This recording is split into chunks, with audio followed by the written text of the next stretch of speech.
Good morning, Nasik IMA. I welcome all the eminent speakers.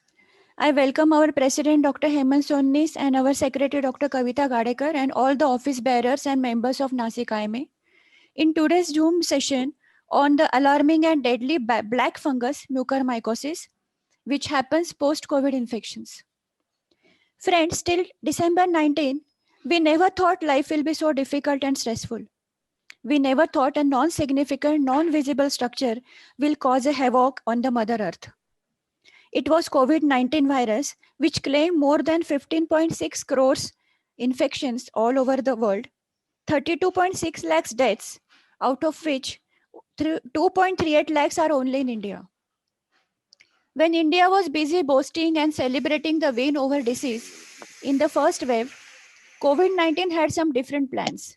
It was working silently, busy in mutating, just to hit harder in 2021. So to sum up, the second wave became tsunami for us. This disaster is worsened and the agony is added by the opportunistic black fungus infection mucormycosis. This infection has added worst loads of stress on patients, doctors, and the total healthcare sector. Today, through Nasik IMA, we wish to help you all through the experiences, advices, and opinions of our eminent speakers, which will cover the different modalities of ENT, ophthalm, neuro, and intensive care for COVID-19 patients who suffer from mucormycosis, so that we will be able to fight this enemy better. Over to President, sir, to give few words. Thank you, Dr. Madhvi. Welcome all eminent speakers to this important session we are conducting on mucormycosis. There has been alarming rise in the cases of mucormycosis in last 1 month. We have seen in Nashik. As IMA president, I got calls from internet connection unstable. I got calls from the government authorities, the collector, the media, the doctors, the patients about the cases, about the medicine availability, about the nature of this illness, because most of them were unaware of it. Then I realized that we need to take up this issue and conduct one session with experts to guide all the doctors in Nashik and outside Nashik about mucormycosis, its nature, how can we prevent it, how can we manage it, so that we can help the patients who are fighting with COVID-19 to avoid this complication of mucormycosis. I am fortunate that we have got the panel of experts, and I'm confident they are going to guide us very well on this. I'm thankful to Dr. Umesh Torne, Dr. Girish Nehete, Dr. Rahul Baviskar for helping us getting this panel of experts for our session. I think we can start now. Dr. Madhvi, over to you. Yeah, we will start the session now. We will have 4 lectures back to back, 10 minutes for each respected speaker. Meanwhile, the audience can drop their questions in the chat box, and after the lectures, we will have the question answer session as well. So today's first lecture is by Dr. Milind Navlakhe. Dr. Navlakhe sir is Professor of ENT in St. GS Medical College and KM Hospital, Mumbai. He is also Chief of India's first mucormycosis clinic at Global Hospital, Mumbai. He is MBBS from Topiwala Nair Medical College, Mumbai, and MS he has done from St. GS Medical College. So, sir, we are happy to have you here, and we are eager to listen to you. Good morning, everybody. Can you hear me? Yes, sir. Okay. Good morning, everyone. Firstly, I thank Nasik IMA, Dr. Umesh Torne for inviting me here to share my experience.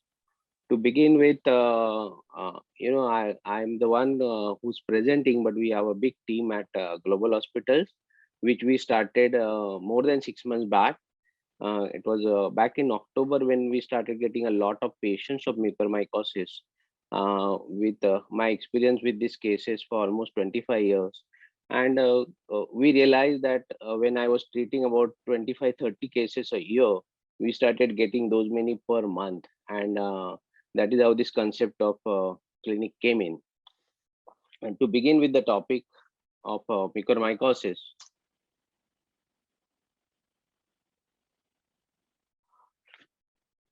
in mucormycosis, what is important is in the principle of management, I would say the speed is the thing which is key. Now, in this speed, who's involved? You know, all those, including patient families, who's the first one to accept this deadly disease. Slowly, with the awareness, it is becoming quite evident that people are aware and reaching out to doctors. Initially, if I talk to them with an early diagnosis and tell them that you have such a serious disease that you need to do something, patients were not willing. So as far as the physicians and ENT surgeons and general practitioners are concerned, early diagnosis is the key to the success of these cases. As far as the surgery is concerned, it has to be a wide excision. There's nothing like a limited surgery for mucormycosis. Maximum medical management. Now, to brief you in my lecture, I would tell you how we go about each case. But as soon as the patient reaches you, you need to speed up to alarm everyone. We have a code mucor. As we have code blues, we have code mucor created at Global Hospital.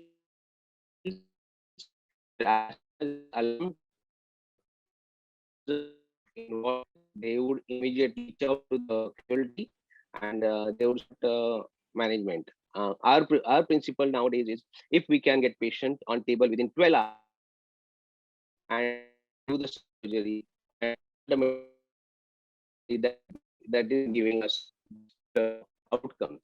So who all, obviously of ENT, ophthalmologists, anesthetists, physicians. We are lucky to have a good infectious disease specialist, Dr. Vasan Nagvekar. Then endocrinology, GI medicine's role come into. A lot of patients of mine where I know the palate is going, and if I have time, I do get feeding peg done, so that later on feeding doesn't become a problem. All this we have learned through experience, that if you put RT, you remove the palate, you remove half of the palate or especially the full palate. In those cases, unless there's a peg, the nutrition is not sustainable.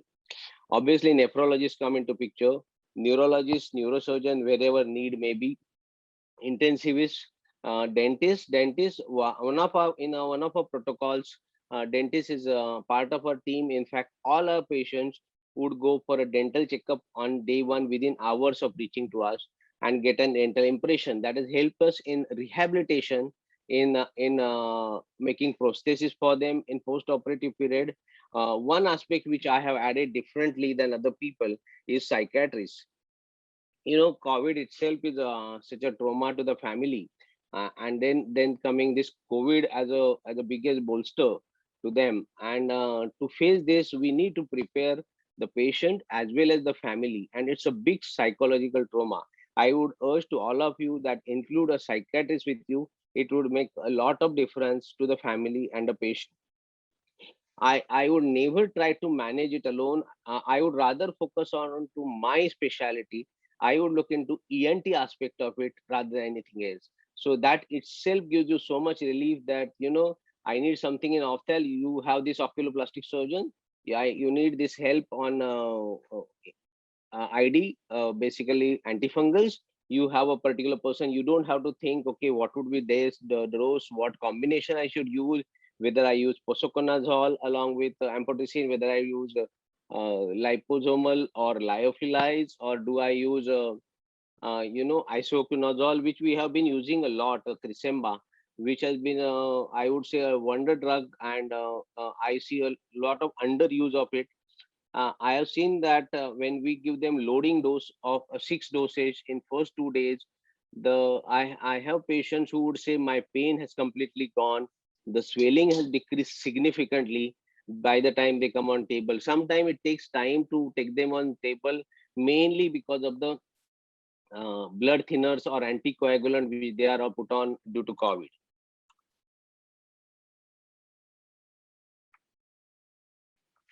So as I told you, treat like rapidly increasing malignancy as if you have time in hours to manage.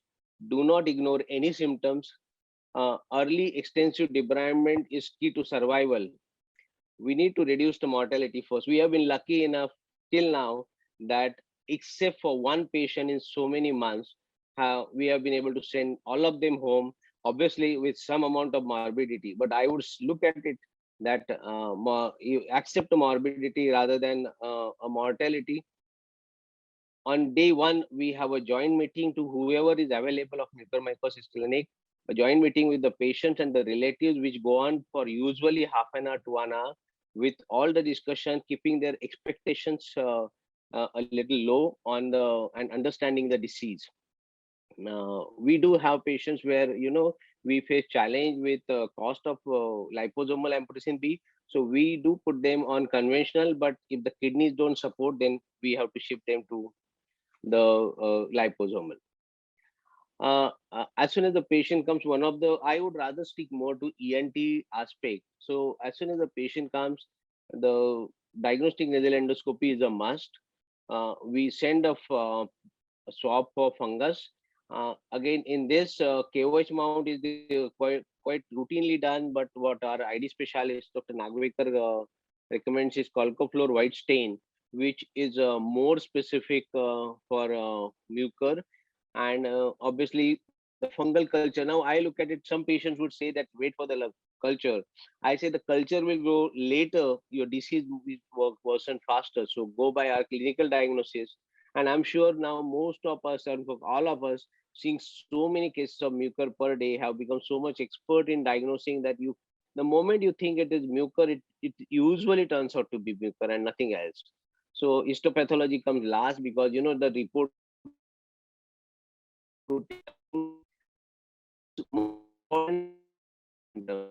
slight pH little better, but still have. In those cases, I would not hesitate in repeating all above. That is what is usually our protocol. If you find that all above your stain culture is a negative and strongly suspicious of mucor, I would rather put the patient under GA and take a swab. Or sometime you don't find any finding in the nose, you just see something collected in the maxillary sinus. As ENT surgeon, maxillary sinus is the easiest one to approach.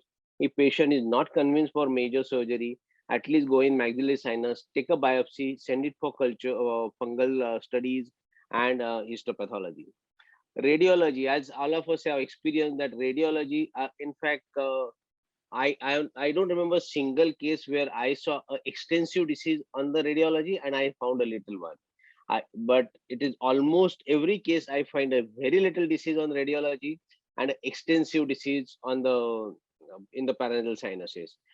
Coming to whether to operate one side or both sides, uh, start with the one which has more findings. Look at the symptom of each millimeter of septum, and you would find, if you find a smallest of a patch there, which you can visually see with an endoscope, obviously understand that there's much more involvement of the septum than what you see. In that case, I would not hesitate removing a complete septum, removing the turbinates. Now turbinates act as a reservoir for the fungus, so I don't hesitate in removing the turbinates on that side. Now coming to the other side, many a times I have found that in the maxillary sinus or something, you find some fungus. And if you find any fungus on the other side, a smallest of the patch, then in that case you should go in for other side surgery also. When we send a swab initially, I forgot to mention that we send it separate for right and left. It makes it easier for us to plan the management. So that is how we started our clinic with. These are some pictures basically for other specialty other than ENT.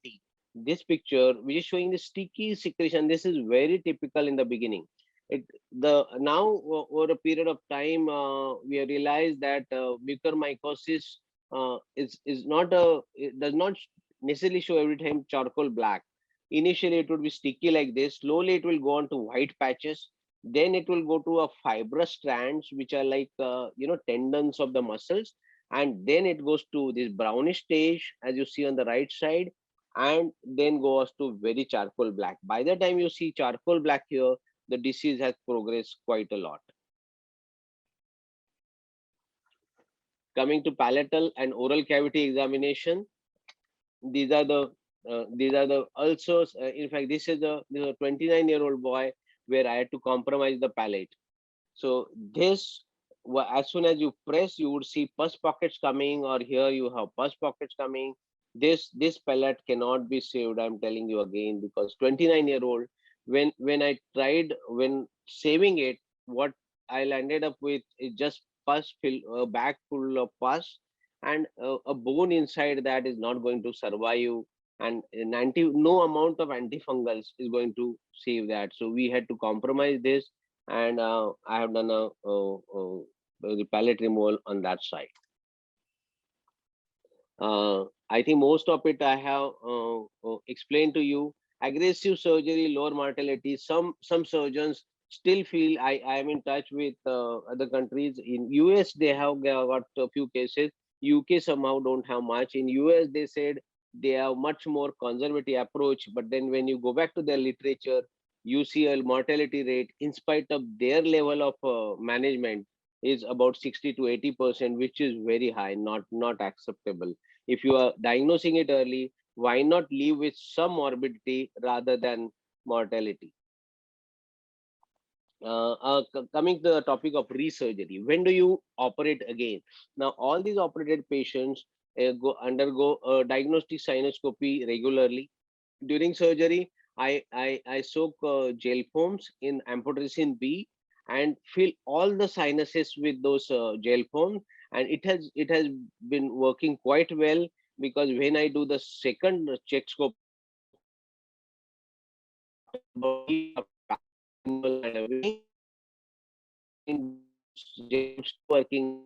and then take the cast, send it for culture, and most of the time you would find it negative. If not first time, at least the second time, when it's after 15 to 20 days, you find it negative. So we are talking about resurgery. If anytime you feel that you are getting palatal symptoms, dental system, tooth becoming loose, popping up, or you have something like decreased vision, in that case, do not hesitate in going radiologically again.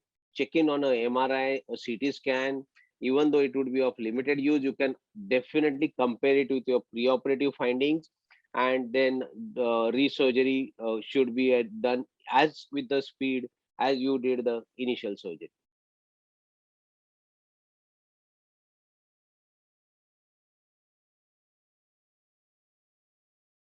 So I think I covered most of it. As soon as patient comes, we have set protocols and lists. This is just this is a part of it, but I have a list of about 20 things to do as soon as patient reaches casualty. And we have nowadays, with the social media, we have a group on WhatsApp of code Muker, and everybody just takes into action. Time is no bar. It's made midnight, mid of the night, 2 o'clock, 3 o'clock. Treat it like as if you have got a patient of stroke and you are treating with speed, and that would definitely help you. Do not wait for next day morning, after 2 days, unless patient is on multiple blood thinners and you really cannot do the surgery.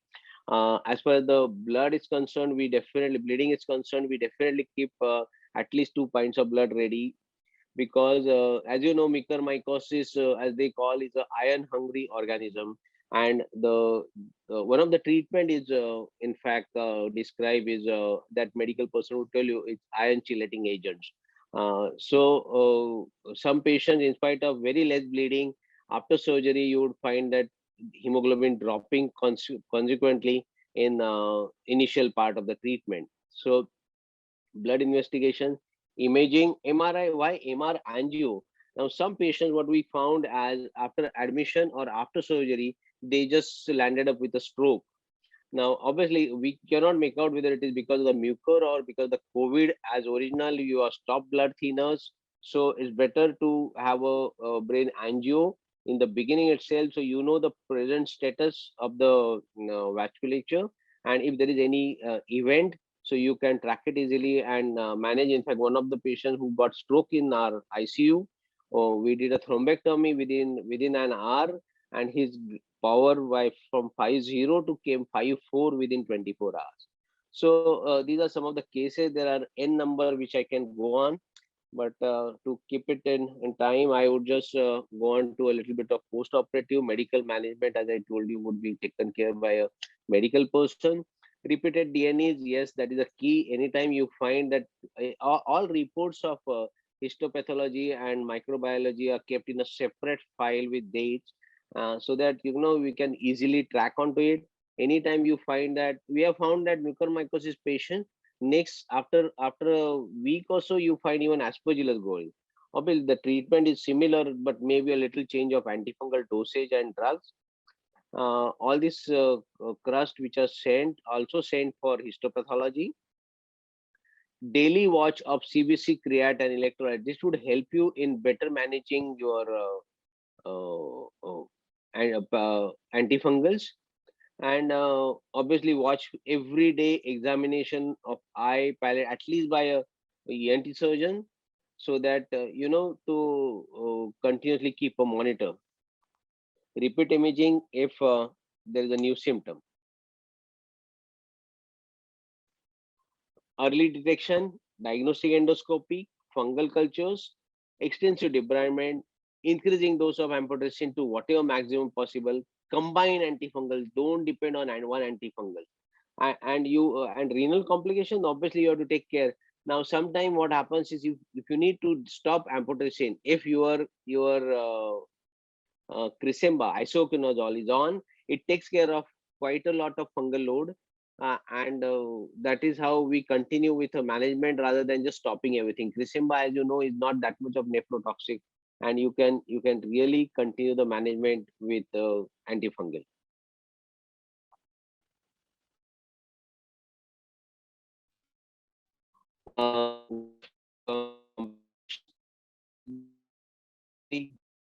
Disease, and as we have realized that some of the patients are coming with a rapid increase of symptoms within 4 days, 5 days of getting COVID. They get mucormycosis, and you need to treat them with a speed which is faster than the disease.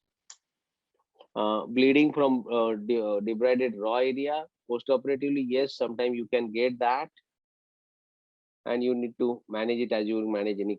Just to conclude, I think the time is quite short. This is kind of pictures you'd get. I don't need to show it too much, because all of us have been seeing these. Now, if you get this kind of a disease, that is how it's post-operative. This is long time back. I think it was from first wave or so. But this kind of debridement is required, and obviously you need to be careful about the skull base. See, there are problems of empty nose syndrome, and epistaxis and atrophic rhinitis. People talk of everything, but all this would come provided patient is alive. So they say nephrotoxicity of antifungal. The kidneys can be saved provided you can save the patient. So don't get scared too much of complications and long-term complications, I mean, but you need to be aggressive in the treatment. Thank you very much.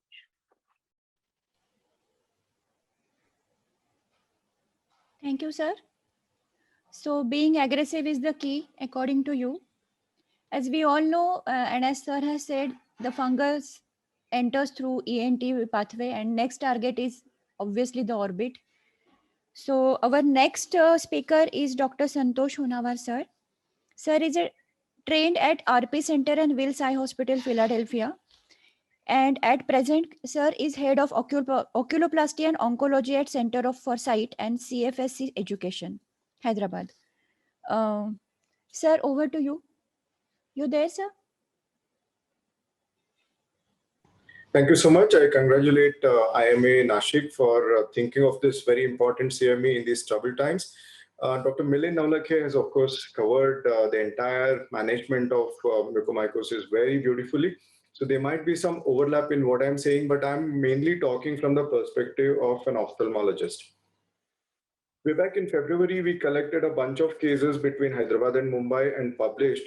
And this was just the tip of the iceberg at that time. And now we have a huge number of cases of mucormycosis almost routinely presenting in patients who have been managed for COVID.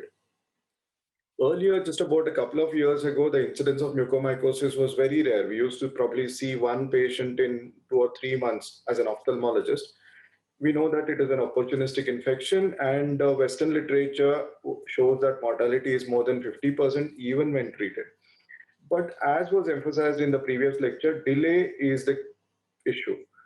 Early diagnosis is the key. Even a delay of 6 days in starting treatment increases mortality from 35 to 60%, almost doubles mortality a delay of even 6 days. Uncontrolled diabetes, neutropenia, elevated free iron level, and any form of immunosuppression were the risk factors as we knew. But what has come about is the new risk factor, that is COVID. Pathology is very simple and straightforward. There is angioinvasion by this fungus causing mycotic thrombosis, and finally ischemic necrosis is the final pathway. And orbit is not an exception. What we find in orbit is gross ischemia.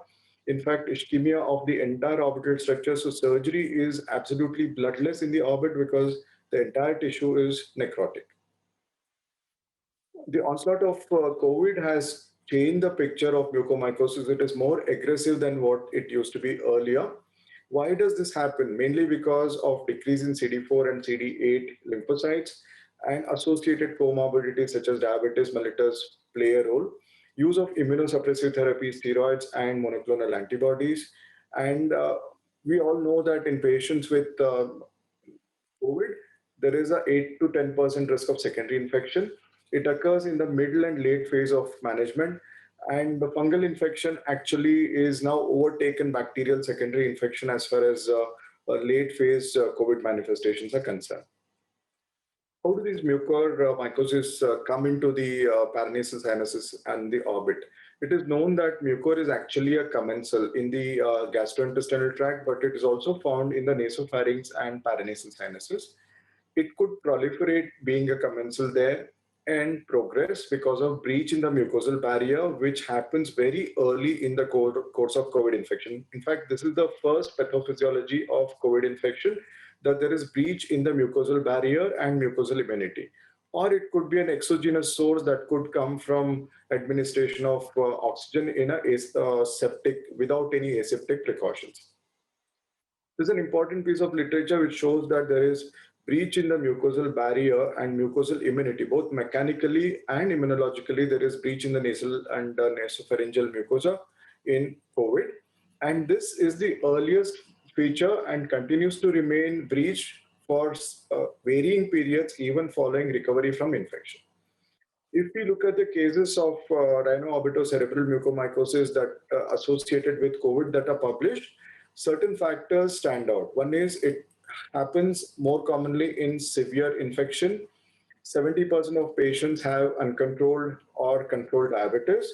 Happens more commonly in patients with steroids or tocilizumab, patients which are elderly, who have undergone mechanical ventilation or prolonged supplemental oxygen, and concurrent or during the COVID, it can happen. It can also happen post-COVID.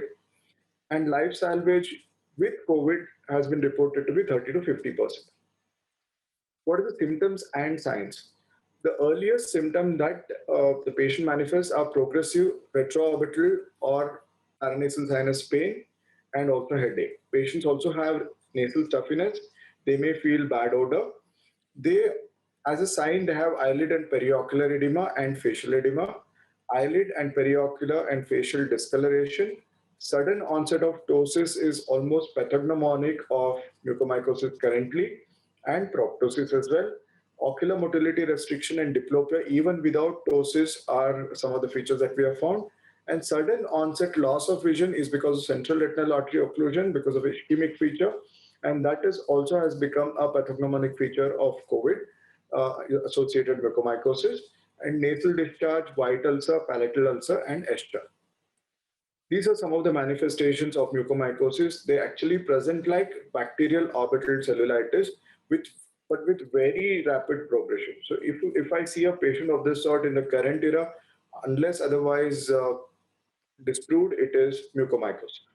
These are some of the other cases where it actually looks like bacterial cellulitis with more of edema and even purulent discharge that could be because of secondary infection. Some patients present with no edema at all, just an acute onset ptosis. This patient presented with acute onset ptosis, very progressive ocular motility restriction. Within 24 hours, he had developed conjunctival chemosis. One more patient where there is acute onset ptosis, and when you look at it critically, you find that there is ocular motility restriction.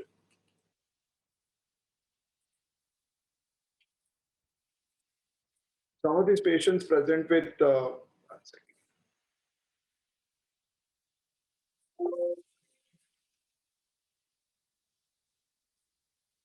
Sorry about that. I'll just go to the slide where I left.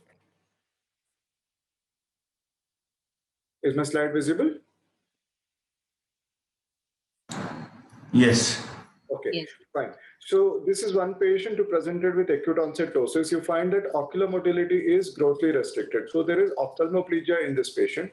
And this is a patient who presented with sudden loss of vision.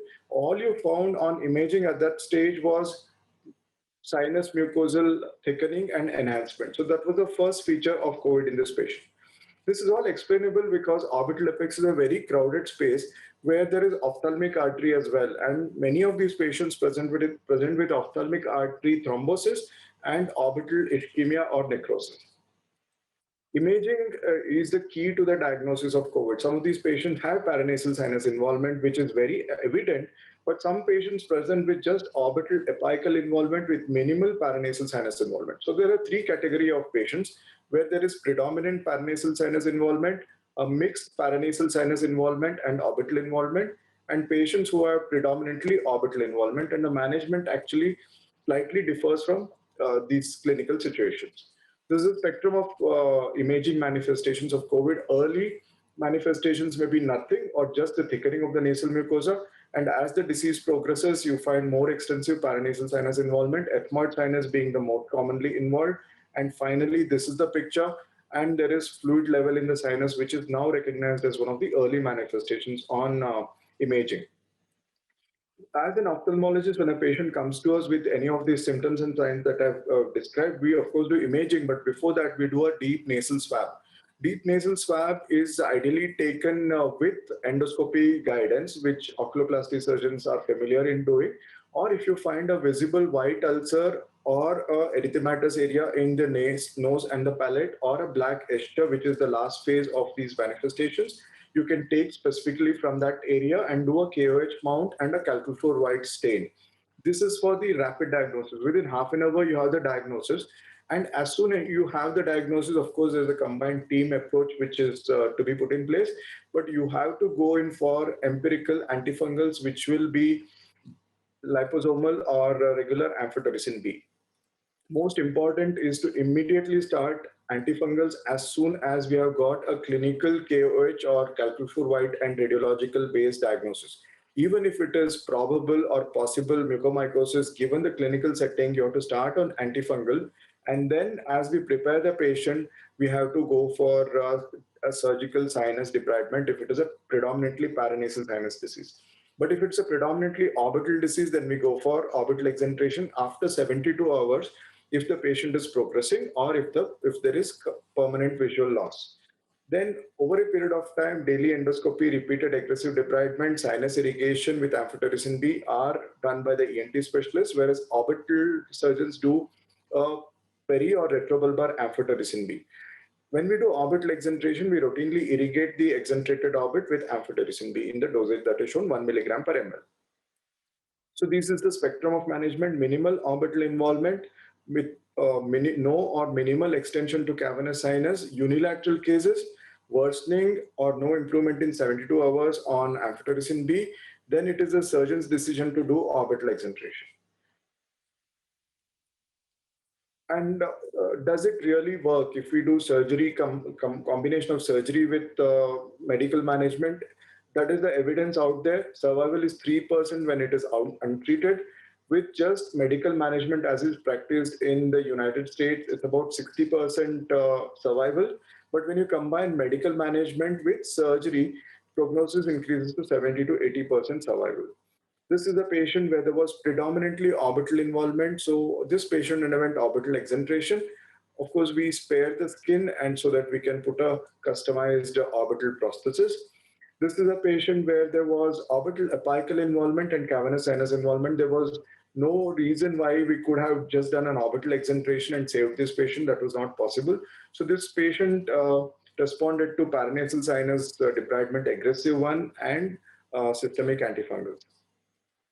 This is what this is the protocol that we follow: microbiological evaluation of a sample taken from nasal or palatal eschar or an ulcer, and then confirm the diagnosis on microscopy wet mount and start in the meanwhile on intravenous amphotericin B.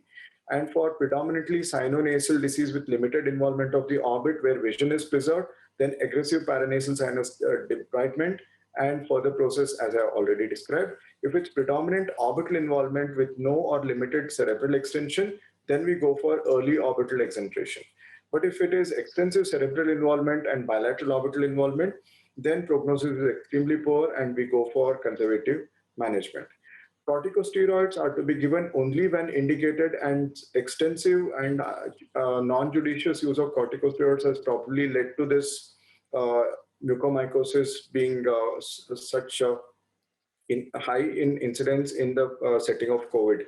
This is the guideline of the Indian national guideline where corticosteroids are more extensively used, whereas NHS guidelines are very conservative in use of corticosteroids. You don't use it unless it is very specifically indicated, and that too for very short periods. Use of corticosteroids for more than 3 to 4 weeks in this setting has led to problems in several of these patients. So what are the prophylaxis? Judicious use of steroids, very judicious use of monoclonal antibodies, oxygen administration with aseptic precautions. Betadine mouth gargle is indicated, but not betadine drops because it inhibits the ciliary function of the nasal mucosa. That may cause more problems, but a gentle betadine mouth gargle is recommended. Control of diabetes, high index of suspicion and ophthalmic and ENT consultation during admission for COVID management if there is any of the patient manifests with any of the symptoms or signs, and a bedside nasal endoscopy helps pick up early cases. Explanation of early warning signs and symptoms to the patient on discharge. Use of curcumin, Sepsivac, and adjuvant oral posaconazole are still being experimented. In summary, I would say that systemic corticosteroids are recommended for moderate to severe COVID cases and have been shown to reduce mortality. But the treating physician has to be very careful about the need, dose with strict monitoring of blood sugar levels. Patient should be made aware of the early signs and symptoms. Any development of unilateral facial or orbital pain, headache, periocular swelling, double vision, sudden onset ptosis, and diminution of vision should prompt suspicion of COVID during management and even late phases of recovery. Follow-up of patients with high-risk category for development of sequelae such as mucormycosis are important.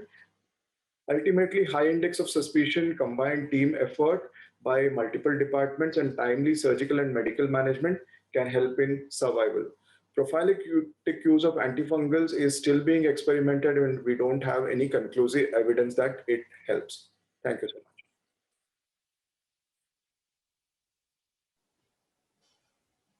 Thank you, sir. That was an excellent input from you. Moving on to our next lecture by Dr. Shripad Pujari. Dr. Pujari sir is attached to, am I audible? Yes. Dr. Pujari sir is attached to Dinanath Mangeshkar Hospital and Mobile Hospital, Pune. He has trained in neurology from JJ Hospital, Mumbai. And for further fellowships and other researches, he has done his education from London, United Kingdom. So over to you, sir, and we would like to listen from your side. Thank you. Thank you, everybody. I thank IMA Nasik and its committee to give me the opportunity, for giving me the opportunity to share our experience and my views on this devastating disease. And I'll begin straight away. Am I audible and my screen is visible? Yes, sir. Yes, Yeah. sir. So after these two excellent lectures by my colleague ENT and ophthalmologist, I am going to focus more upon the neurological aspects of the disease. And coming to before I give a bit on the review of literature, I'm going to share data that we have already managed to collect from Maharashtra, which is around 113 patients between 19 hospitals and centers in Maharashtra. And we are already in the process of writing this paper. It's already almost on the verge of finishing. And I will share this data first with you before I move on to telling you about the neurology of rhino-orbital-cerebral mucor. So you will see in the left column is the demographics of our study, which includes 113 patients, which is compared against a large study recently published by John et al., and these authors had 41 patients, and our age matched with them, and even the male to female ratio, as you can see, was similar. And obviously, as it would be expected, diabetes was the commonest risk factor with similar proportions in both. We both had newly detected diabetics as well, not just long-standing diabetes. And our highest median sugar was around 400, whereas the HbA1c there was 11, suggesting that poorly controlled diabetes is a bad thing for mucor. And both had around 1/5 patients presenting with ketosis, and renal failure, liver disease, and coronary artery disease were some other predisposing factors. Moving on to other aspects, respiratory symptoms were seen in more than 90% patients. And in our study, the CT severity mean score was 12. Contrary to our study, where around a quarter of them required ventilation, this Western study showed that more than 90% patients were on one or other form of ventilation. Steroids, as you would expect, there was no tocilizumab data in the Western study, but 1/5 of our patients had received tocilizumab. And 90% in our study developed mucor after recovering from COVID-19, and the interval was 16 as against 22 days in the Western study. But mucor came along with recovering COVID in around 10%. And as it was said earlier, co-infection with Aspergillus was seen in both the cohorts. Neurological symptoms, as you would expect, were pretty non-specific to begin with. And once you have gone to a stage of seeing the black eschar in the palate or nose and or ophthalmoplegia, then actually it's already late. So initially you would have pain of some kind in the form of headache, orbital or facial pain, then ophthalmoplegia, vision loss, and if there is neurological involvement in the form of hemiparesis, seizures, and facial palsy, then really the prognosis is dismal. And I have denoted the percentages in my table. And the extent in our patients all had orbital involvement, but obviously there is a strong selection bias as our data was dominantly collected by neurologists and physicians, whereas in the abroad study, they also had pulmonary and cutaneous, palatal, and GI related mucormycosis. As it would be, amphotericin followed by a combination with poso or isavuconazole and or caspofungin. And in the Western study, 3 patients received only conazoles, probably because of severe renal impairment. All our patients had nasal surgeries, and 20 had exenteration, and 3 required neurosurgeries as well. And a good 1/4 of our patients died. But I have to say that our median follow-up has been only 30 days, whereas the literature mentions a much higher rate of mortality than the non-COVID mucor in the present era. So with this comparative data presentation, I move on to a few slides on which will involve mainly neurological aspect of mucor. And you all know several systems are involved by mucormycosis with a prevalence of around 1.6 cases per 1,000 diabetics. And these risk factors, I'm not going to read them again because my previous speakers have already listed them. To bring to your attention some uncommon ones such as surgery and trauma, and even otherwise considered immunocompetent, but patients with alcoholism, liver disease, and malnutrition and IVDU also are at risk. And previously it is to be deferoxamine therapy, which is now not very commonly used. And I have a point about it.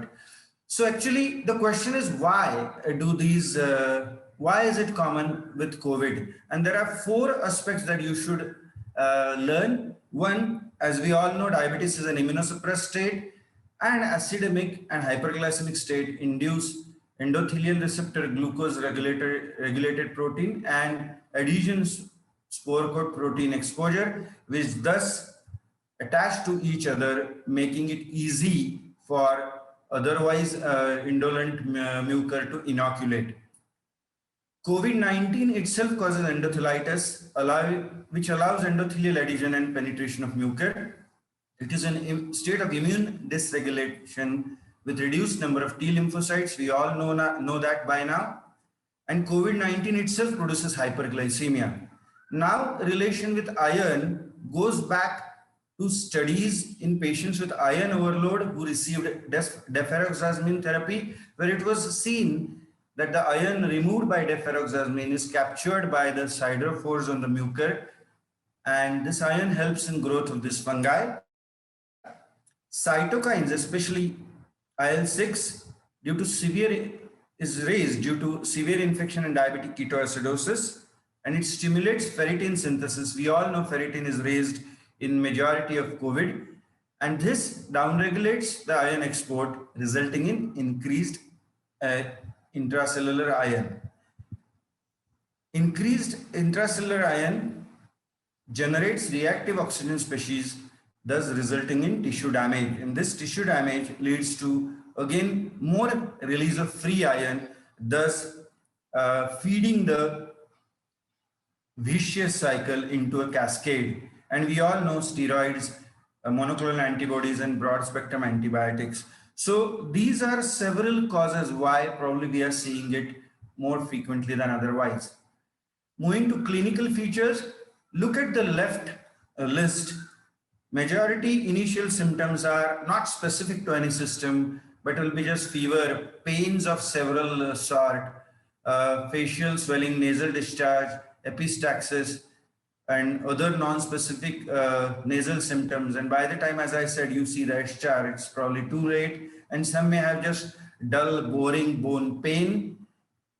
So it is very important that any patient in today's era with COVID and history of hyperglycemia, if he has any kind of a headache, facial or orbital pain, you should have a high degree of suspicion of mucor, and immediately have ENT, ophthalm, and other specialists getting involved, and a swab or a FS done for histopathological diagnosis.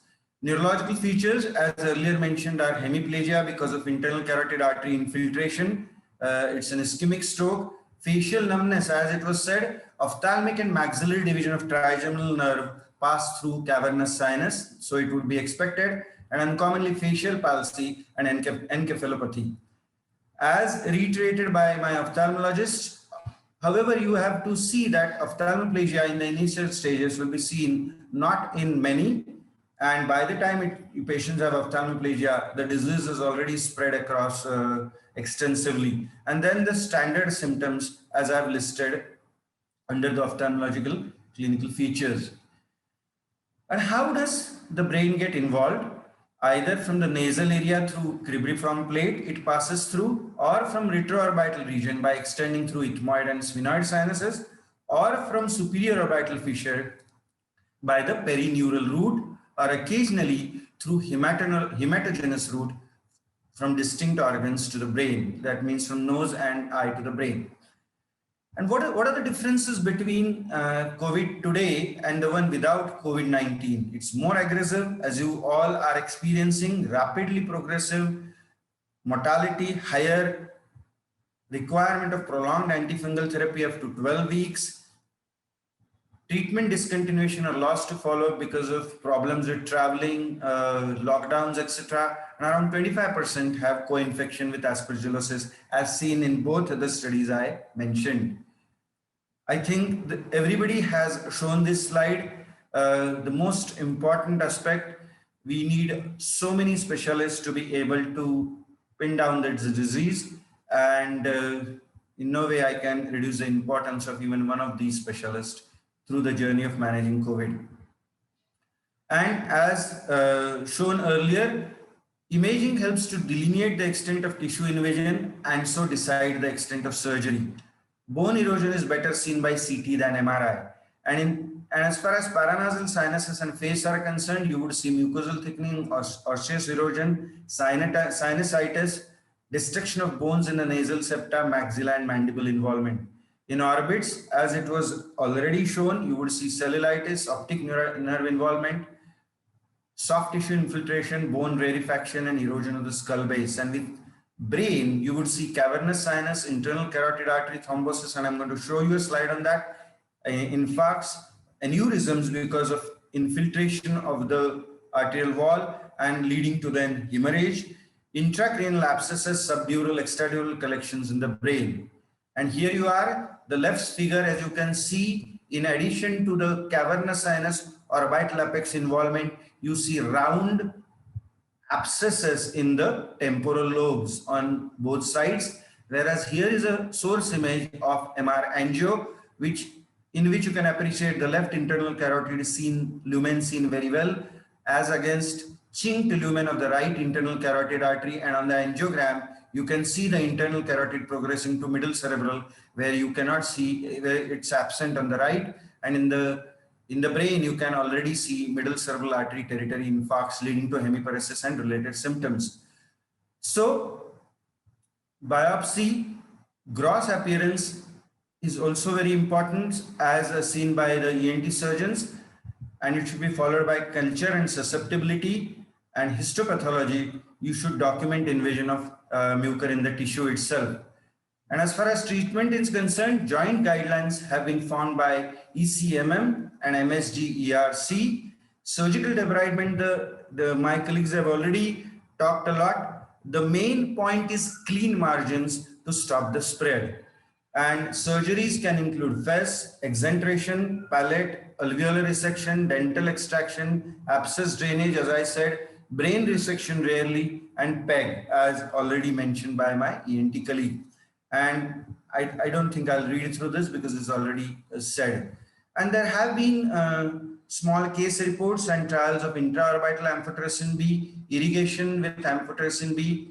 And remember two important principles: delayed initiation is associated with increased mortality, and rapid diagnostic and therapeutic intervention maximizes survival. In addition, control hyperglycemia, acidosis, stop steroids, stop immunosuppression. Prevention, well, there is not much of class 1 data, but from the literature that I have read, the points that I have derived is careful use of steroids, immunosuppression, strict sugar control, patient education, especially the predisposed ones, utmost care. They should quarantine all these post-transplant hematological malignancies, immunosuppressed and neutropenics. Hygiene, as mentioned by my ENT and ophthalmologist, and primary prophylaxis with posaconazole may be recommended. There are some authors who have recommended in selected patients, such as neutropenic, graft versus host disease, or those who have high risk factors. Thank you. I think this is what I wanted to share as far as neurological involvement is concerned. Thank you. Thank you so much, sir. That was very elaborate and very informative. Now everything has been said and done. The patient has suffered mucormycosis. The infection has gone to ENT region and then orbit, and ultimately patient is serious. So what to do next? So here we are having Dr. Bharat Jagiasi to talk about the intensive care about the mucormycosis patient. Dr. Jagiasis is the head of critical care department in Reliance Hospital, Navi Mumbai, and he's secretary of ICCM in Mumbai. Sir, over to you. Yeah, thanks, Madhvi. Thank you, IMA, for having me. And it's a good time to be coming in the last because lots have been said, and I just have to cover the few points. And because of busy schedule, I couldn't make a PowerPoint as well. But I'm happy doing that because almost all slides, whatever I could have made, have been shared by the senior colleagues. So what I would do, I'll just cover the important aspects and key points. So as he very clearly said, K, when patient coming to the intensive care unit treatment from all the perspective remains the same if the patient is in shock or something. But in the mucormycosis, I will be talking specific to the mucormycosis, what exactly it is. So sometimes it was called as a diabetes defining illness. It was seen in patients who had a uncontrolled diabetes, and it ranges from 40 to 80% mortality in those cases. But and if you see the literature, very few studies have been done around mucormycosis. The reason behind that was incidence itself were very low. So if I have to do a study, if I need 100 cases, it will take me years to build up those number of cases. So even if you see the new drugs which have come up, isavuconazole and all, they've been studied just on the 21 patients, which is unusual of any drug coming up into the market with just being studied on 21 number of patients. But this is true with the mucormycosis because incidence is low. But now when since the COVID is come in, so I think we have seen so many mucormycosis. I mean, in my life, I must have seen 2 or 3, but in this COVID era, we've seen more than 20 or something. And Global Hospital very well share the data, the kind of code mucor they have. It's quite appreciable the way they go into it with a team approach. So this is what is required. And in the post COVID-19 cases, as everyone has covered, why we look into it. So obviously steroids is the one cause. Uncontrolled diabetes is second cause. But what is also seen is the dysregulated immune response. So overall, the pathophysiology of the COVID is dysregulated immune response. What we see is the hyperimmune response, also called a cytokine storm. Those debatable whether it really exists or not. But this dysregulated immune response is a hyperimmune response initially in the COVID patients, and all the immune resources are exhausted in that cytokine storm, and then hardly anything is left out to be fight out. So this is why in the recovering phase, it's one of the postulated things. This is why in the recovery phase, our immune system is low because of the hyperimmune response what we had in the COVID. Then also because of the steroids what we've been using, and in certain cases also we've been using immunomodulators like tocilizumab, bevacizumab, etlozumab. So these are the main reasons why the mucor is picking up in the cases who are recovering, because as they recover, the immune system is really suppressed either because of the medication what we use, but most importantly, I feel it's because of the immune system going down. Because if you see the pulse steroids were also used in many of the cases like ILD, or even the high doses steroids are used in the spine shock and all, but hardly any mucormycosis reported in those cases. So I believe it's more of a disease process rather than steroids. I don't take it away from the steroid, but I believe disease process has also played to have an important role in this. And also the ciliary dysfunction, which because it's a disease of the respiratory system, so there's a damage of the respiratory system, so there's a ciliary dysfunction, and all said and done microvascular coagulation. But eventually I think immune exhaustion is the main thing which is playing overall. So cascade of events facilitate secondary and bacterial fungal infections as well. So in the COVID, we see very high rates of secondary bacterial and fungal infections. Even the patients were gone home, they came back after a week or so with a secondary bacterial infection. The first phase, we saw many thyroid abscesses or around the tonsillar area, and now it's a mucormycosis which is coming in. And in the patients who are thoroughly sick, so everything plays a role: ventilation, CRRT, ECMO, poor nursing ratios because of so much of patient overload. We never expected so many patients getting ventilated in an ICU, so we were not prepared of it, and the system is so much exhausted, it's difficult to acquire the manpower as well. So initial days, first era, first wave, COVID-19 was associated with pulmonary aspergillosis, as it has received much international attention. So we all were very much keen and very much vigilant in the aspergillosis, because Italy had reported aspergillosis rate going up in the COVID-19 in the first wave.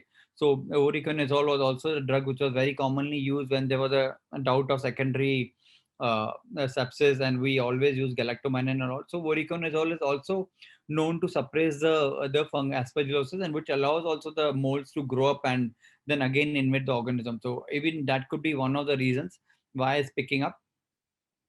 So unlike the COVID-19 associated pulmonary aspergillosis that has been observed in mild to moderate cases, the strongest predisposing factor what has been studied was hyperglycemia 1 in these cases on the mucormycosis. And the mechanism we know, when there's a ketoacidosis, so free iron is readily available. So as very rightly said, this is an iron hungry organism. So moment there's an acidosis, there's a free iron readily available, and this is how mucor starts growing because there's an iron available. So serum ferritin could be one of the reasons. It's an inflammatory marker.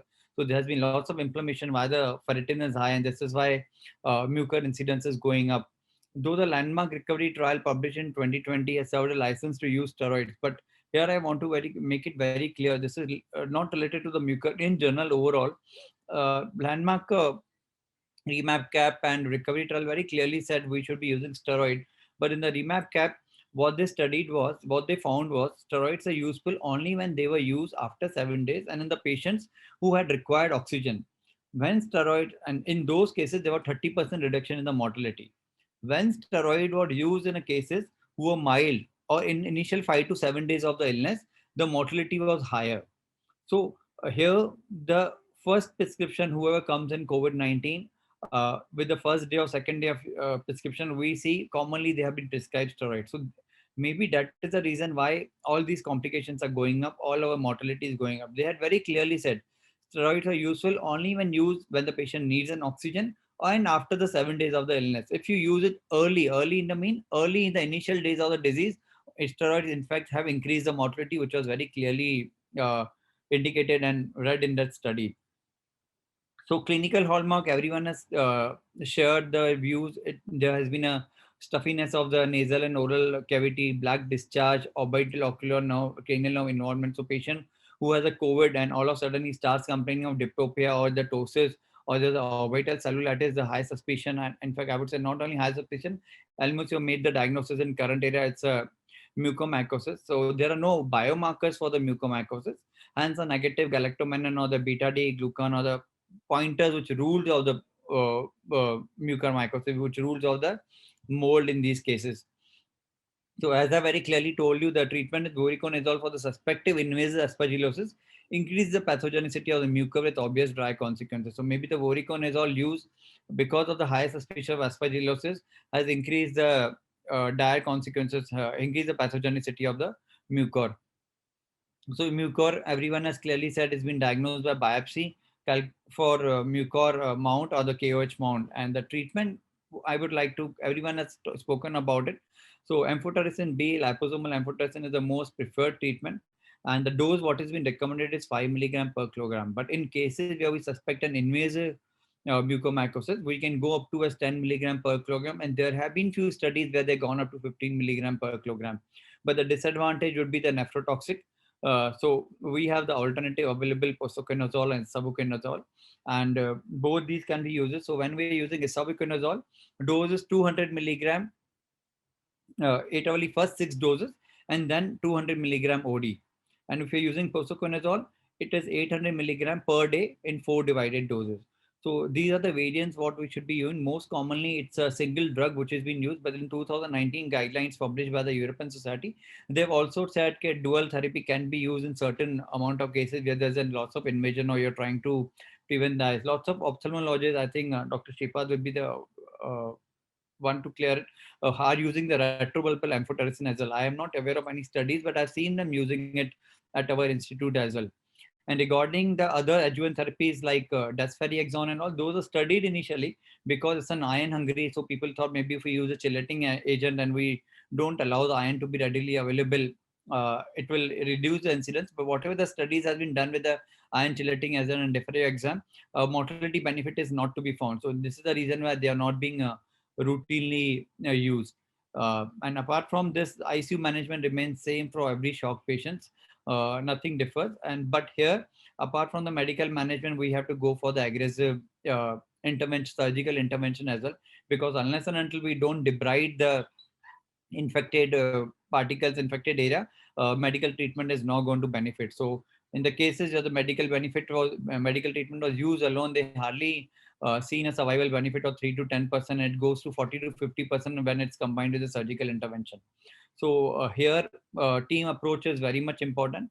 You need to have intensivist, ophthalmologist, ENT, everyone on board to counter this disease, and even the neurologist and neurophysician. So it's a team approach which plays a role. And I open this session for the questions if anyone has to come across anything. Thanks, Madhi. Thanks, Simon. Yes. Thank you, sir. We are done with our lectures, and now I think it's time for the question answer session. We'll take some questions from the audience. To start with, the very first question is dropped by Dr. Sunaina. She is asking if it is aspergillus, what is the drug used? So I'll take this. Aspergillus, as I told you, in the first wave, Aspergillus was very much reported by the Italian Society. And in post-COVID, as we are talking about post-COVID mucormycosis, so first wave they were talking about post-COVID aspergillosis in Italy. So the suspicion of patients was deteriorating in the post-COVID recovery aspergillosis was very high. And this is where we were using galactomannan and all those tests, and voriconazole was very highly used. But because voriconazole was highly used, it increased the pathogenicity of the mucor. So obviously, when it's aspergillosis, voriconazole is the drug of choice, and when it's mucor, it's other way around. But you need to be very sure, because it's mucor and you suspect voriconazole, if you suspect aspergillosis and you use voriconazole, it will worsen your mucormycosis. okay. So again, there is second question related to this. How do you differentiate if the sinusitis is originally aspergillus post-COVID and not mucor, or it is aspergillus super added on the mucor? It's quite interesting. Professor, Do we need to go in such detail, or you just have a like empirical or blanket treatment for everything kind of? How do you approach? no, we have to go in detail. I think Professor Millen should take this question as well. Hello, can you hear me? Yes, sir. Yes, sir. Yeah. So aspergillus as a preliminary, basically what has happened is many of our cases when we find aspergillus, we No, the find question- it with mucormycosis. Like you get a diagnosis of mucor and later on aspergillus is added to the next sting or isolated aspergillus. If you want to treat as aspergillus, then as Dr. Jagyasi said correctly, that you need to rule out that there is no mucormycosis. Otherwise, I would treat it as mucor as added up with aspergillus. So basically, aspergillus purely, if you want to treat, then you need to prove that there is no mucor. Okay. But the other way is not true. Other way, mucor, if there's a mucor and added aspergillus, you can treat for both together. Okay. So the next question is for you only. How do you manage the cases of CSOM and skull base osteomyelitis? Skull base osteomyelitis, you mean to say with mucor, right? Yeah. With fungal infection. Now, these are the Yes. worst cases to manage because, and as you know, the antifungals to reach to a deceased bone is very difficult. So these are the patients where the mortality rate is very high. So what I do usually when I'm operating and wherever I see skull base osteomyelitis and skull base being involved, I do document that. In fact, we do document all our cases, but this particular pictures I would take as still pictures and document and talk to the families immediately after surgery, keep their expectations to reality that the disease has gone to skull base and the outcome may be bad. So, and in that case, my ID specialist usually prefers that he gives all the antifungals for 45 to 60 days and not usual 28 days. I think Dr. Jagyasi here can throw light on it, the medical management of it, because this is very important for extreme cases. And we do have pulled out patients with skull base osteomyelitis, but if they are limited, if it is extensive involvement of skull base, it's very difficult for the patient to make it. So next question is from Dr. Ashwin Thakre. He's asking whether mucormycosis is opportunistic infection or acquired through O2 delivery systems only. I think intensive is Dr. Bharat can just talk on Yeah, this. it's an opportunistic, because if it was through O2 delivery, then we could have seen a lots more incidents than this. Yeah. So I don't presently believe, though it's been postulated and it's all around. And if you ask me what has been coming to the WhatsApp, we've been using those liquids in the those jars in the. But I don't think anyone has been using since last 10 or 15 years. I have not seen anyone using this. Now almost we're using dry oxygen in most of the cases. So we're not being humidifying it, and if someone is all doing it, it's through the sterile water, would needs to be changed. But I don't believe that is one of the reasons. It's an opportunistic infection. It's just because, as I said, I personally believe it's no way proven. Nothing. It's more of an immune exhaustion, because it's a cytokine storm, and ultimately our immune system dies off fighting with the IRS, and this is how we see in the recovery phase it's coming up. Because if it was, we have the everyone knows, and it's clear in the literature, there's a mucor available in the body. So I don't think extra supply from those oxygen humidifiers is going to make harm, because it's already there available. It's just when immunity goes down, it starts growing. So there is Dr. no. Jagiasi, some of the patients in our series never even received oxygen via mask. Yeah, yeah. Okay. The only Yes, bad yes. part was hyperglycemia. I do have patients who were home quarantine, hardly any Absolutely. steroids given, no Absolutely. oxygen use, but landed up with a bad mucormycosis. Absolutely. Even Yeah. we have a few. So here I would like to ask next question from my side. What is the incidence exactly? How many ICU patients and how many just COVID positive patients getting this infection No, in general? but Dr. Jagiasi would agree that majority of them who suffer have had bad COVID-19 Yes. as a pneumonia. And majority of them Okay. did require oxygen either through mask or some or other form of ventilation. But the corollary of that is not true. That they have received this thing means that the mucor traveled through the tubing of something. Because we've had a few, not common, but few patients who, like Dr. Navlakha said, never had received any kind of oxygen. The only problem was maybe diabetes and plus minus steroids and bad hyperglycemia. Dr. Jagiasi? Okay. Yeah, So yeah, it's true. I mean, in fact, I would go ahead and say, uh, someone who has a severe, moderate to severe COVID cases, in fact, severe COVID cases, hardly anyone survives. Everyone agrees to it. So those are someone okay. who's having mucormycosis. Those are someone who recover from COVID. So bulk is mild to moderate cases. So mild to moderate cases are the one who are receiving it, and they were not the one who received very high doses of steroids. High doses of steroids have gone to the cases who were the severe, and very Absolutely. few bucket of those cases survive. And I have not seen mucormycosis. In fact, in those cases, it's seen someone who was mild to moderate, went back home and came with the mucormycosis. So it's not really Agreed. the high. This is the reason why I always say it's not really the high dose of steroids playing a role. It's the disease process, is the immune response which is playing a role. And Agreed. Yeah. The next question is like COVID-19 already drains the pockets of the patient. And so the next question is there any alternative for amphotericin B if the patient is non-affording?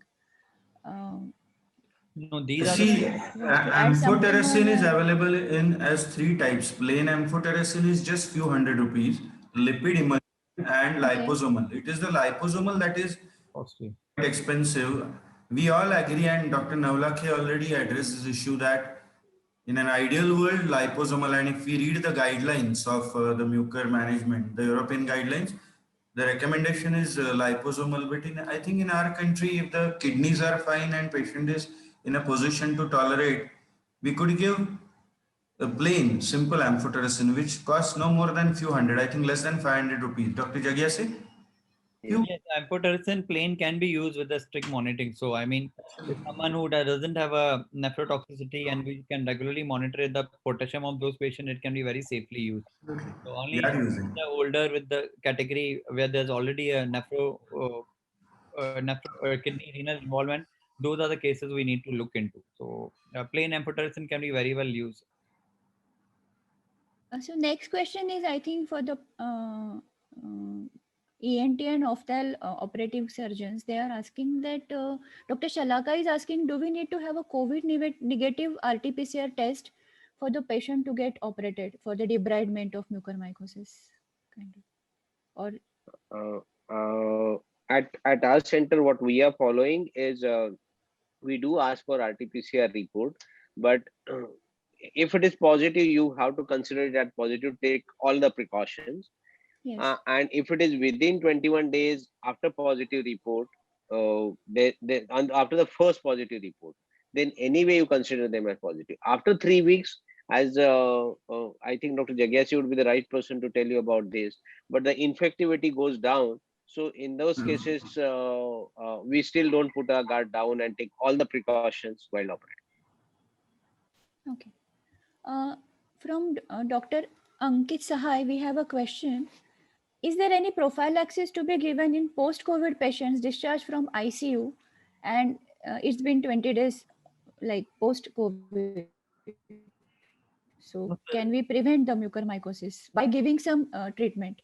This is what he's asking. There's no role of prophylaxis in any of the fungal or the bacterial infection apart from few category, but not in this category for sure, because as you said, incidence is not being calculated, but obviously it's not very high. If you've seen lakhs of patients of COVID, we've seen hundreds of the mucus, so still the incidence is going to come out. So prophylaxis has no role. Only thing is you need to be very vigilant. You need to be aware about it. So as I told you, maybe the initial orbital cellulitis or just swelling around the sinus area or the stuffiness of the sinus would have been, we could have told the patient this is normal cold, just forget it. But here you need to be very vigilant. Only cases you can save the patients, and as now the even the survival is more because as we have been more vigilant and we've been very aggressive with the treatment. Initially, patient used to lose good 7-10 days in diagnosing mucormycosis. But now, because we are vigilant, just a simple swelling, we pick up this is mucormycosis, and the survival rate is going up. So you can save a patient unless and until there's no brain invasion. Till then, you can save it and you can be aggressive. Once it's brain invasion or the cerebral osteomyelitis, then almost it's a lost battle. So you have to just keep looking for it and be vigilant. I You think need that to is be the very vigilant. Yeah, someone who comes to you with these kind of symptoms, as I told you, there's a puffiness around the face, it's the stuffed sinus or orbital swelling. You need to be very aggressive with the diagnosis and maybe with the So treatment. this is question to all of you. What is the first symptom? Is it pain or is it swelling? What comes first? There's nothing as Yeah. such. Sorry, Uh, Milind. I have a spectrum of symptoms to talk about. Okay. You know, the patients come, most of them would say some numbness or thickness feeling on the cheek. Then it goes on to in the head. They would complain of dental, multiple abscesses at the dental root, palatal ulcers, and obviously nasal crusting. Some of them would come with brownie discharge from the nose or epistaxis from the nose. And when they would tell you that when I touch one side on the other side, there's a distinct difference. I can't feel this properly. And these are the beginning of the symptoms. Then obviously once he has orbital, then your obvious symptoms. What is important to create awareness amongst all the COVID patients with these minor symptoms, so that we can diagnose them early and get them onto table or medical management at the earliest to get a better outcome. Dr. Madhavi, Yes, sir. I would like to add just a couple of sentences to the preventive part. See, Okay. it's this way, all time we ask for some drug to prevent a disease. Yes, and in addition, we as doctors, may judiciously use steroids, maybe not use them in those patients who do not have any oxygen requirement and their CT scores are low, and even tocilizumab and the mabs, and strict sugar control during and around their stay for COVID-19. Even if we do these things, I believe that we would definitely lead to reduction in the incidence of mucor. Yes, sir. Right. So not giving is also a prophylaxis. Absolutely. Every Not time giving it cannot be steroids. a drug. It may be certain precautions.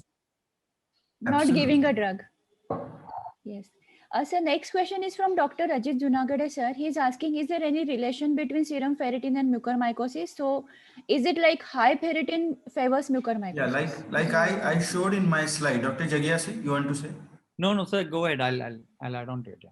Yes, see, so like I showed the four mechanisms, the four aspects why COVID is calling for mucor. In that, ferritin was one aspect. The ferritin rises like an inflammatory marker, acute reactant like thing. But this ferritin promotes intracellular accumulation of iron, and this intracellular accumulation of iron leads to reactive oxygen species, and this causes tissue damage. And iron itself iron is required for the fungus also to both inoculate as well as grow well. And last thing is that oxygen and favorable oxygen environment also then gets created when this ferritin iron dynamics is made favorable by COVID. It is through all these mechanisms that ferritin and iron is predisposing people to catch mucor. Thank you, sir. The next question is from our president, Dr. Hemant Sonnis. He's asking why it was not seen in the first wave and why there is so much mucormycosis now. What is the difference? Is it only because of the extraordinarily and extravagantly used steroids, or something else is also there in the pathophysiology? What is that? Interesting. Same question comes to my mind. Dr. Jagiasi? Yeah. So if you ask me, I would say it's basically it's a different variant of virus which is suppressing the immune system. Steroids, as I was clearly telling you, steroids we've been using, and we've been using these doses in quite a many of cases. But if you pick up those number of cases, we've not seen mucormycosis. So it's obviously I wouldn't give the clean chit to the steroids. Steroids do have to play a role, but I believe it's more of an immune system, and maybe this variant is playing more with the immune system, and this is why now we're seeing very fragile melting lungs almost in the post-recovery phase. Patient just lungs rupture, we have pneumothorax with BPF and they die. So this variant is definitely presenting in different kind of cases. So maybe it's more of this variant of this virus along with the steroids playing a role. Thank you, sir. This is a next question from Dr. Parag Bagad. He is asking, I'm getting to see few endogenous endophthalmitis cases post-COVID treatment. What should be my approach? Should I proceed directly for the vitrectomy, or should I refer to the patient to ENT for ruling out fungal infection? Kindly guide about the approach. So this is like question for both ENT and ophthal. Right. Well, endogenous endophthalmitis has to be approached systemically as well as locally. Of course, you need a blood culture, etc. But the most common cause for endogenous endophthalmitis is bacterial, followed by Candida, Cryptococcus, etc. Mucor has a etiology in endophthalmitis, but not very common. So you should proceed with endophthalmitis management, which is vitrectomy and microbiology-based intravitreal antibiotics or antifungals. At the same time, you have to systemically investigate the patient, but paranasal sinuses and orbital mucormycosis does not lead to endogenous endophthalmitis. Thank you, sir. We are flooding with the questions. Yes, sir. Yes, sir. One more symptom to add, which, there's a list of symptoms, but one more, I think all the other panelists would agree that many of them are coming with facial palsy on the same side. So that is one symptom which should be alarming. If somebody has a facial palsy and mild pain, you need to rule out mucormycosis, and I'm sure it would turn out to be. Okay. Thank you, sir. We all are having many questions, but we are running short of time. So I'm ending with the last question for all of you, that how can a small hospital prevent occurrence of mucormycosis? That's a very, very technically challenging question, maybe. Yeah, so I as we all told you, we exactly don't know the reason why is it happening.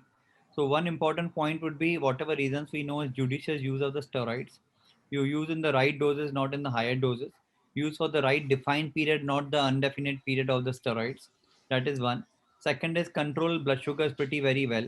So I think someone has put it across, Abhinanya, saying that maybe in the moderate to severe cases, those are in the ICU, so sugars are very well monitored. So those are the cases where we don't see mucormycosis because those patients are very closely monitored, and those are seen.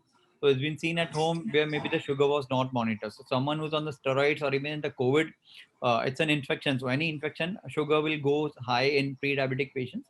So rigid monitoring of the sugars also should be advised to those patients. So these are the preventive strategies. If at all you're using water for humidification, it should be regularly changed and it should be a distilled water. Though it's not a norm to do it, but if at all you have to use it. So apart from this, if anyone wants to add anything, can add it. Yeah. Very nice. I think I agreed completely. Yes, Professor Milinda. I agree completely. The thing is that disease is so deadly, so expensive. Why can't we have a protocol that any patient who's diabetic getting discharged, at least for 1 month, he goes once or twice to a ENT, does a swab for fungal culture, which would cost you a few hundred of rupees. And by that, I think you take that initiative. I think you can pick up quite early all these cases which are going to aggressive or which are requiring aggressive management. Dr. Honawa, sir, would you like to add something for the prevention or in general for the mucormycosis? I think, mildest of patient symptoms around the eye and paranasal sinus and face has to be respected. That is how we can do early diagnosis. Even some patients have come with just the redness of the eye and we think it is conjunctivitis, which is also COVID related. But the next day they would have progressed to chemosis. So that is mucor. So that kind of a rapid evolution is there. So any symptom has to be respected and evaluated. Absolutely. Perfect. I think we are done with the question and answers. We are actually not done, but we are done because of the time. There are so many questions still left. For the audience, we have the recording of this session and everyone can watch it. Now I give charge to Kavita for the remaining vote of thanks and to end the meeting. Kavita, you're there? Yes. Yeah. Thank you all the speakers.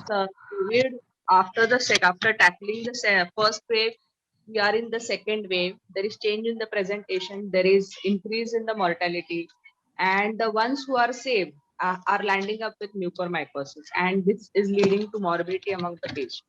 So all our speakers today, they have given a very huge insight in the mucormycosis management, diagnosis, and prevention aspect. I thank you, Navlakhe sir, Santosh sir, Bharat sir, and Shripad sir for all their valuable inputs. Thank you, Torne sir and Nehte sir too. Thanks to our coordinator, Dr. Madhavi, and our technical assistant, Pallavi, for conducting a smooth session. We almost had an audience of 275 plus, a very enthusiastic audience. They had a lot, many of questions. Some questions were answered, some were not. Hopefully, we will be having another session of mucormycosis since it is in demand and the number of cases are rising.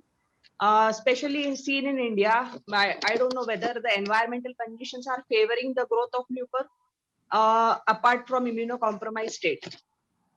Thank you all. I thank all the speakers and audience on behalf of Nasik IMA and its team. Over to you, Madhavi. Yeah. You're not audible. Yes. Yeah. I now declare that we are done with the meeting. Thanks everyone and enjoy your Sunday.